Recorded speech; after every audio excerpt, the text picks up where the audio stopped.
حضرت علی رضی اللہ عنہ نے فرمایا، صرف پیسے کا ہونا رزق نہیں، نیک اولاد، اچھا اخلاق اور مخلص دوست بھی بہترین رزق ہیں۔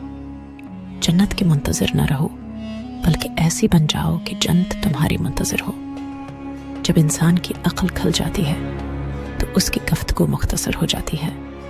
مجھے افسوس ہوتا ہے کہ انسان اشرف المخلوقات ہوتا ہے، پھر بھی انسانوں کے جاگنے سے پہلی پرندی جاگ جاتی ہیں۔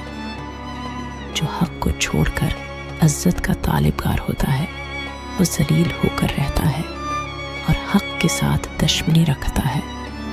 ذلت ہمیشہ اس کے لیے مقدر بن جاتی ہے۔ کسی انسان کی قیمت کا معیار کیا ہو سکتا ہے؟ جتنا اس شخص میں احساس ذمہ داری ہوگا وہ اتنا ہی قیمتی ہوگا۔